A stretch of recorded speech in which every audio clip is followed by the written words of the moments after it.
What's going on, guys? It's Brandon back here again today for a different kind of video. A video I've wanted to do and I've said I was going to do for a while now.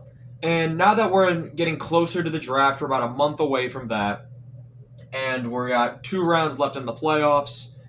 And, you know, it's a time to look at the Hawks roster for next season because there's a lot of free agents in 2026, not so much in 2025. But we'll get into those. And not only that, but this team is interesting. This team is very interesting to look at because I can't really see the exact direction as of right now where it's going. Some people are going to find that really confusing, but I'll explain momentarily. So, firstly, as of this morning, new head coach hire. Jeff Blashill is now the head coach of the Chicago Blackhawks. He was last with Detroit, which I believe was his first head coaching job. His job in Detroit was filled with a lot of complaining. How much of it was his fault? I don't know. Detroit was very bad when he was there, so then again, Derek Lalonde never got them to the playoffs, and now Todd McClellan's trying to get them to the playoffs. And before that was Mike Babcock, so take what you want from that. Overall, I'm not ecstatic about the hire. I mean, it's a coach I know. I don't know a lot about, but we'll see what he can do with this young Blackhawks team. And when I say young, I mean pretty young. Going into the next offseason, I got all my lines on the board for everyone who's under contract. This is everyone who's under contract right now, as well as some upcoming players. We'll get into the free agency side of things. We'll get into the cap space. We'll get into the draft, and we'll get into free agency, the overall offseason outlook. So we'll start off with the first line. I kind of did this, by the way, how I would construct the lines, not really by any sort of measure. The first line, I would have had Bertuzzi, who is 29 years old, $5.5 million until 2028. A little pricey, but cap space isn't an issue. Connor Bedard, of course, 20 years old. He will be an RFA next season at the end of his $950,000 contract. And Teravainen is 31, $5.4 million until 2027. Bedard is going to sign a massive extension, whether it's July 1st, July 2nd, July 3rd.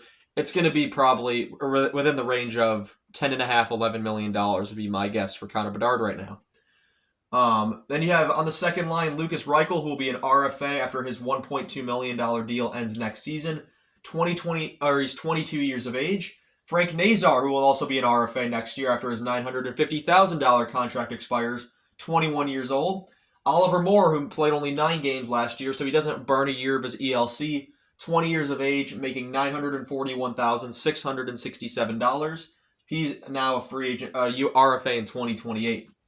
Nick Foligno, who's 37 years of age, $4.25 million until 2026. Jason Dickinson, 30 years old, $4.25 million until 2026. Same exact contract.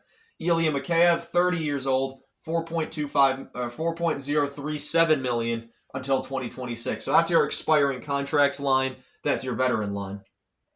Fourth line, you have Landon Slager, who's 23 years old on a $900,000 contract. He's an RFA in 2027.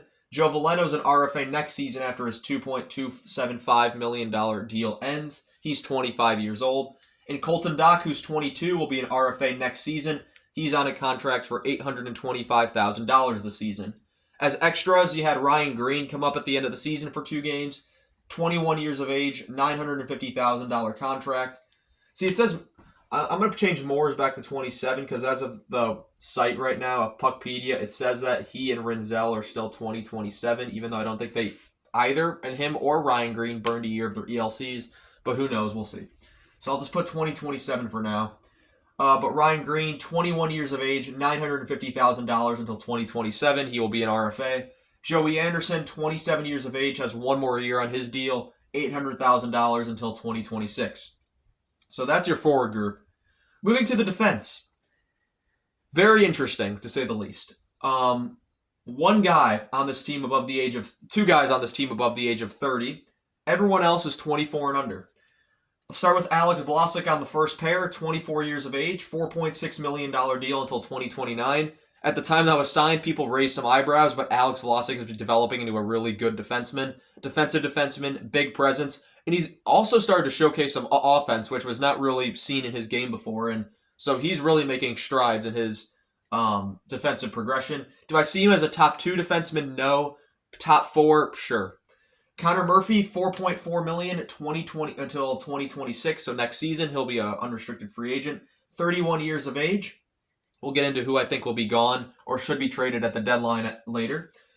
Kevin Korchinski will be an RFA next summer, $918,333,000. He's 21. Artem Levshinov, 19 years of age, $975,000 until 2027. He will be an RFA. TJ Brody, there's been some buyout speculation on him. 35 years old. Also, I should mention, all of these ages are at what the age will be at the start of next season. So some of them are a year younger right now. But I said, for example, TJ Brody, he's 34 right now. He'll be 35 at the start of next season. I should have clarified that. My apologies. But he's got one more year on his $3.75 million deal. And I can't wait for that to be gone. That's 2026, so next season. So next summer, I should say. Sam Renzel is 21 years old, $941,667 until 2027 as of right now, until he is an RFA. Extras, Ethan Del Mastro, 22 years of age, $855,333,000. $855,333. That's his contract until 2026, so he's an RFA next summer. Nolan Allen's also an RFA next summer. He's 22 years old. $825,000 for next year. Upcoming and guys in the minors. Forwards, Marek Vanacker, former first-round pick last season. AJ Spellacy, who's impressed in preseason last year, and he's done well with, I forgot where he was, but he did well. Paul Ludwinski and Nick Lardis, two guys who I've had my eyes on. Sasha Boisvert, who was a first-round pick in last year as well. And Roman Kantsarov, who's currently playing in the KHL. He's looked all right. I'm excited for him. Bit of a sniper. Ages 19, Ludwinski 21, Lardis 20, Boisvert 19, Kantsarov 21, Vanacker and Spellacy are both 19. And no defensemen did I put in here. I didn't put any defensemen in there, mostly because all of the defensemen have played in the NHL that are currently in Rockford, and they're going to have spots, bigger roles next season. Goaltenders, you have Comesso, who's 23 coming up, and Adam Gajan, who is 21. So 2 goaltenders coming up. I think Comesso, not this season, but next season, probably, as in say, not this upcoming season, but next upcoming season, so 2 years from now, Comesso probably gets the backup role, while Spencer Knight will likely be the starter at that point. Speaking of goaltenders, Spencer Knight, who is 23, has a $4.5 million deal until 2026, so 1 year left until he's an RFA. And Laurent Brossoit, who hasn't played a game as a Blackhawk yet, although he's been under contract for a year. 1 more year at $3.3 million, and he's 32, 2026 expiration dates. Another guy who I can't wait to get off my team because he has done nothing. So, as you can see, upcoming forwards, sure. Upcoming goaltenders, yes. A lot of very young defensemen already in the lineup, and we're not even done. 13 members of this team are either RFAs, UFAs, or retiring. We'll start with retirees because they're done. Pat Maroon, Alec Martinez, and Shea Weber's not officially retired. His deal is on LTIR. He's done. So those 3 are off the books. Don't have to worry about them. 5 RFAs, 5 UFAs that have any sort of meaning. Philip Kurashev is 25 years old. Does he re-sign or does he get... Is there a space for him on this team, as you can see right here? Is there space? Same kind of question with Wyatt Kaiser and Louis Crevier. Both 23-year-old defensemen. Crevier, a very big guy. Kaiser, more of a two-way defenseman. Is there space for them with all of these young defensemen here? Vlasic, Korchinski, Levshinov, Renzel, Del Mastro, Allen. And we've already gotten rid of Phillips, as I've said previously. A lot of young defensemen. Arvid Soderblom, the goaltender, who played more than any Blackhawks goaltender this year, who's 26 years of age next season. He's a RFA, so we'll see if the Hawks bring him back or if they let him walk. And Victor Soderstrom, who the Hawks acquired in the Weber deal. And he didn't play in the NHL. He's a former 11th overall pick in the same draft as Spencer Knight, I believe. I think he was 11th overall. Didn't play in the NHL all last season, so if the Hawks sign him, cool. If they don't, I don't want to get rid of his rights. I don't want that on my team. He's 24 years of age. But that's, again, that's a third defenseman of the RFAs, of which we already have 1, 2, 3, 4, 5, 6 young defensemen. That's 9 young defensemen on the team. Unrestricted free agents. We'll start at the top with the biggest one, Ryan Donato, who's been listed in the top 20 free agents. And he had 31 goals last season. I don't think he's ever going to do that again. He's 28 years old. I would never give him a long-term deal. I wouldn't give him a lot of money. And I was really upset when the Hawks did not trade him at the deadline and could get value or just whatever they could get for Ryan Donato. And if he walks in free agency, it's a complete waste by the Hawks to not get something for him at the deadline, even if it wasn't a high price. But that's why I think he's going to re-sign and he's going to be part of this team. But again, where does he slot in here? I mean, Joey Anderson's probably playing in the minors, and so is Ryan Green. So who comes out of the lineup here? Is it Slaggert? Is it Doc? Does Morg start the season in the minors? It's a lot of questions here. And that's not even without the rest of our upcoming free agents, which we'll get to at the bottom of the board. Athanasiou, who's 31 years old, is not coming back. I believe he played 1 or 2 games this season in the NHL. He's done with the Hawks. Zach Sanford only played in the minors this season. Likely comes back for just to play in the minors. I would say the same with Brett Seney. Likely the same story. Cole Gutman, who's 26, may seek to get an NHL job with another team. I'd be surprised if he came back. So 3 forwards there. Sanford and Seney probably return. Gutman, I'd say, probably walks in free agency. Cap space. So the salary cap is going up by it was going up by $4 million. It was up to went to 83.5 to 87.5, and now it's going up to 95.5. So that's about 87.5, 88.5, 89.5, 90.5, 91.5, 92.5, 93.5, 94.5. That's up by $8 million. I'm not sure why I wrote $4 million here. That's probably because I was thinking of last offseason. Not to mention the Hawks have some money coming off the books. The Josh Bailey buyout off the books. Rantanen and McCabe retentions are both done, so they have 2 retention slots. They're going to have Seth Jones retention for about 5 or 6 more years. So they have nearly $31 million in cap space, limit of $95.5 million to spend. So they're spending around $64 million right now, so quick math that. In terms of the draft, I got the top 10 picks on the board of what's projected right now through Tankathon, just because that's a quick, easy one to do, and I don't want to put much thought into it. The Hawks this draft have 2 firsts. They have theirs and Toronto's. 2 seconds, theirs and Dallas's, so that's a very late second-round pick. Their own 3rd, 2 fourths, no 5th, a 6th, and a 7th. See what they can do with that. In terms of who they draft, I think is going to be a bit of a question because it's a question of who's available, and it's a weaker draft, so it's all really up in the air, but speculation right now is Porter Martone. Islanders, who get the 1st overall pick, are taking left defenseman Matthew Schaefer probably at number 1. But they also have Noah Dobson, so do they want a number 1 defenseman? Dobson is a right-handed shot, so maybe they take Schaefer. But if not, San Jose is definitely going to take him, and who knows, it could be Misa that goes 1st overall, who I currently have number 2 to San Jose, center and left wing. If I can get a guy to fall to the Hawks, it'd be Misa. But if Martone is the guy, I'm perfectly okay with that. So Martone at number 3, the right winger to Chicago.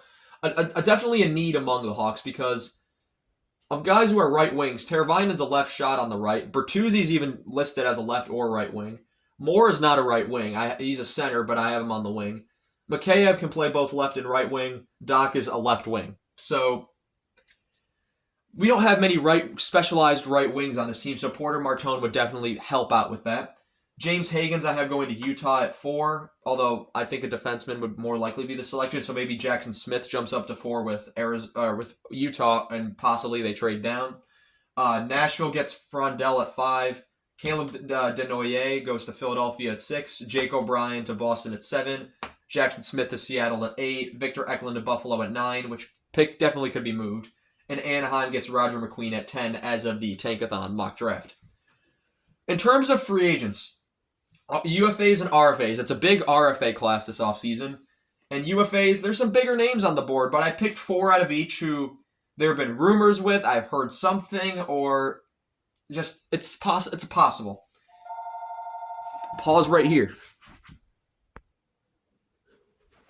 Sorry about that. Phone call, had to answer that. But free agents, so guys who I could see being the Hawks could end up getting, but some of them more likely than others. Mitch Marner is the big one. 28 years old, Favorite to land in Chicago. If they pay him more than $12.5 million, I'm not really interested. Sam Bennett, 29, would be a good player. Does he fit on this team?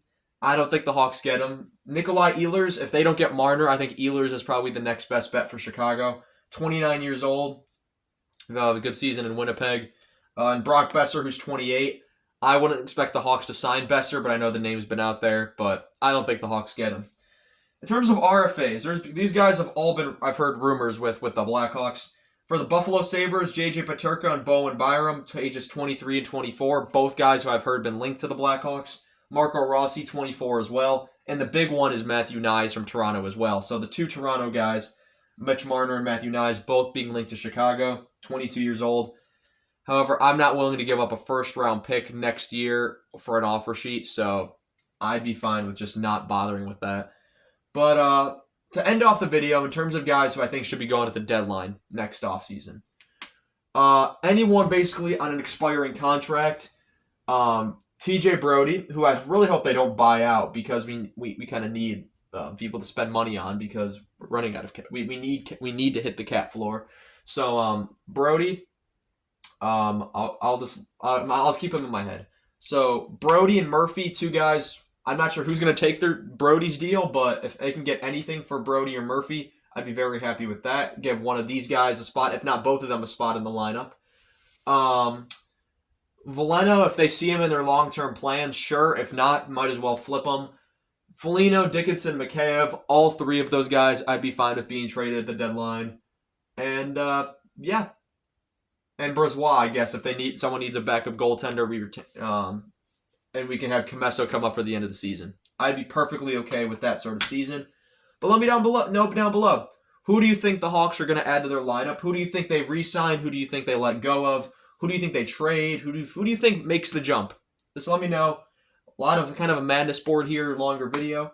But yeah, thank you all so much for watching this video. Again, leave your comments down below. And I shall see you all in the next one. Have a good one.